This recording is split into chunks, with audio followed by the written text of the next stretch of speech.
Dapat kasi, yung tuhod natin, makikita natin yung yan, Ayaw oh. mo.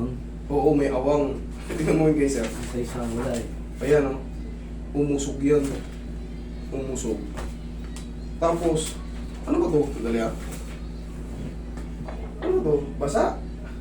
Hindi sir, ganyan yung binigay sa amin. Ganito na lang binigay sa inyo? Hmm. Naku po. Tignan mo.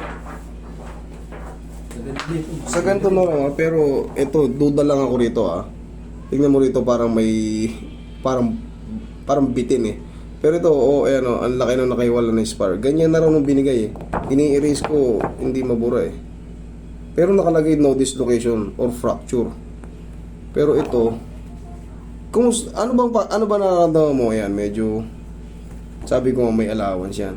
Kahit pa paano dapat hindi didikit yan. Ano ba nararamdaman mo? Na-disgrasya raw to si sir eh. Nabangga. Kailan nga nabangga? Last year November pa siya. Last year, November. 2024. Ako siya. So, November, December, January, February, March, April, 5 months, tama? 5 months. Ngayon, ano bang pakaramdam mo? Ganun pa rin siya, sakit pa rin. Tsaka yung pag hindi mo pa rin malakad ng maayos, maperos. Kita mo, 5 months na, masakit pa rin. Ibig sabihin yan, meron talagang nagbago sa posisyon ng tuhod mo. Pero ang take ko rito is, nagdikit siya. Isa. Ngayon, ang gagawin ko dyan, pipihitin ko ng pagano'n para dumulas siya ron. Titignan mo kung mawawala yung sakit, may pipihitin ako dyan. Kahit magkadikit yan, basta tama yung laruan ng tuhod, hindi siya masasaktan. Kasi may nakakross dyan na ACL at PCL sa gitna. Tandaan nyo, nasa gitna yun, ACL, PCL.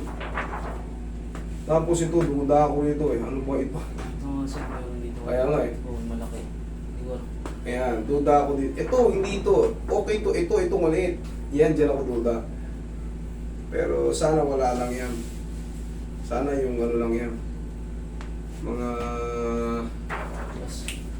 yung hamog. Last time ba ako muntik ako ma-accident ulit sir. Right. Bumubulit siya eh. Na magana naman. Bumubulit siya.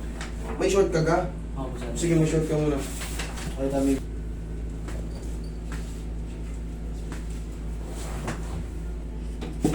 Yung na-accident din ulit ako niya sir. Pangalawa? Ako yung natugod ko lang siya kasi nag-movie trailer ako la sir eh. Pagkatugod ko, numubulit ka agad siya ng ganyan. Bilog na bilog. Yung muna. Tingnan mo muna. Ay, wala po sir eh. Hindi ko na-picture sir. Pero ano, ba't nangingitim? Ano to? Ay, nilagyan ng ng asawa ko ng tuba. Ah, okay. Lubong-lubo. Mga pool dito yung mag eh. Okay. Sige, higa ka dyan. Tignan natin kung mawawala na rin saan. 5 months. Actually, dapat 3 months lang. Ano na to eh. Sige. Hindi na. Ngayon, ang nangyari ngayon, nawala yung baga, sumubra naman nawala. Yung mga muscle naman ang nawala. Tignan mo. Angat eh. Hindi, tignan mo to. Tignan mo yung muscle. Sige, higa ka lang maayos. Tignan mo pare. Ako maliit, no? Maliit. Di ba? Nung nakaraan, magang-maga to, malaking malaki. Hanggang dito. Ngayon naman, lumipis naman, kasama naman na ito. Ibig sabihin niya, nai-stress yung tendon niya. Kasi yung muscle nakakapit sa tendon dito, sa mga joint. Masakit to. Ayan, oh. Diyan nakakapit yan pag ganyan. Yung mga quadricep natin. Ngayon, yung mga muscle mo, ang liliit na. Tingnan mo to, tigasan mo to. Gigili mo, yan. Magigili mo to. Tingnan mo. Hapis na hapis. Hapis na hapis. O kahit ikaw, observe mo, gigilin mo. O, tingnan mo, ano mas malaki? Nipis din siya mababa. Ang nipis, no? Wala na, o, tingnan mo, lupay-pay. Hindi mo magalit. Pero that is normal sa mga stress yung sa joint. Pero pag naayos ko to, within 3 months, siyempre, bike ka, o 2 to 3 months, babalik din yan, bumabalik din yan, wala kang dapat ikatakot dyan. Pero pag napabayaan mo na to, mayroon dyan, para kang na-polio. Alam mo yung tsura ng na-polio? Hindi ko na. Yes, maliit yung isang paa. Kasi yan, yung mga muscle mo, ito magde-develop kasi ito yung pinapagod mo eh. Ito, dahil hindi mo mapuwersa, masakit. Hindi malakad, no? Yung mga muscle magre-react, hindi lalaki, hindi magde-develop. Ngayon, ito yung masakit. Roy, baka na yung ano. Hanapin yung masakit. Sakto yan. Tama mo? Ulit. Sakto. Kabila. Dito. Yan. Okay. Ulit. Sakto. Okay, sakto. May mga ano. Dito sa kabila. Dito sa taas. Wala. Dito sa taas, sa taas. Sa baba. Wala. Dito. Dito. Sa katabi nito. Ito ulit. Yan. Sa pula. O ito. Okay. Katabi niyan. Katabing-katabi sa taas. Dalawa. Kaya nilalagyan natin ng marker para malalaman natin mamaya. Siyempre, dun ko ulit pipindutin. Kasi kita niya, mainulit-ulit ko na. Pero ang nangyari kay Sir is napilipit. Napilipit tapos umusog ng pagganon. Okay?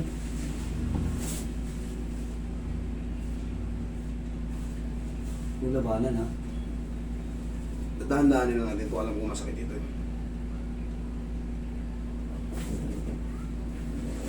Okay, huwag mo kong titignan. Tutulak na natin ito. Ano naman to? Para ko lang niyayanig-yanig. Pero basta huwag mo lang labanan para sumut siya kagad.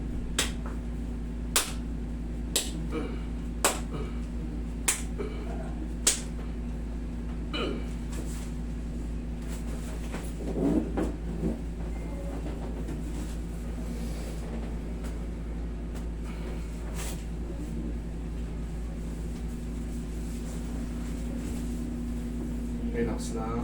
Huwag mo lalabanan. Yan. Maiwagan po natin. Pag gagamitin yung pau, tandaan nyo, alugin nyo muna kasi meron yung tinatawag na sikap mo extract para damang-daman yung kapangyarihan ng pau. Try and compare. Yan. Hindi natin buburin, hindi natin patatamaan yung may pain. Sa palibot lang tayo para hindi mapura. Pero yan, pagka sakto yung adjustment sa loob, yung mga nararamdaman niyang pain na yan dyan sa may mark, mawawala yan. Ayan, hindi natin pinapatamaan yan.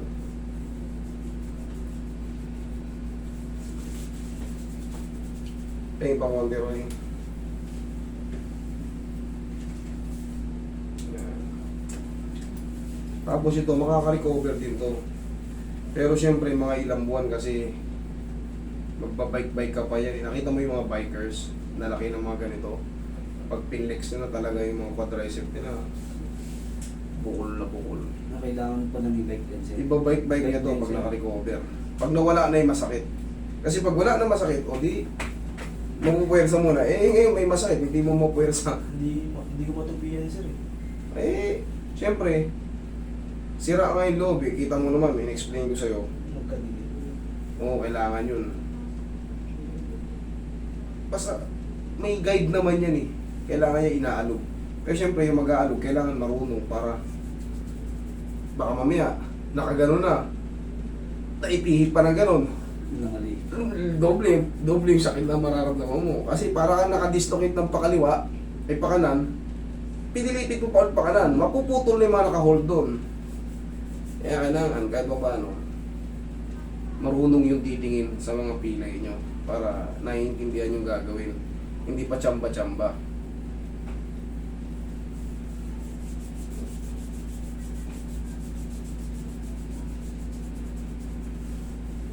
Huwag mo lalabanan na. Ito na yung pinakalas. Huwag mo lalabanan na. Huwag mo labanan. Isa pa. Thank you.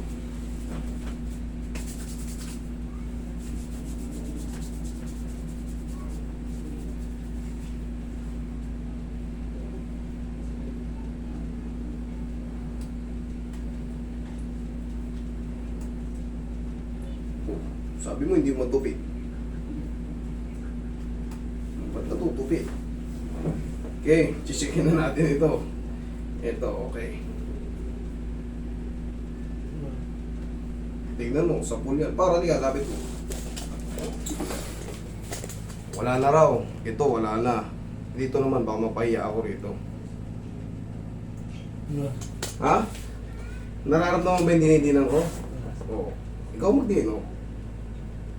Thank you. Okay, idol. Ngayon, stress pa tong tuhod mo kasi ngayon pa lang. Normal pa yan na may mga pain-pain pa ng konti sa loob. Pero pag napahinga yan, pahinga mo muna, huwag ka muna, kunyari nag-drive ka, okay lang naman. Pero huwag ka muna magbuhat na mabigat. Kaso, mobit ka, di ba? Tukod. Kaso, ang parang stand natin sa kaliwa eh. Depende sir, minsan kanan kaliwa rin.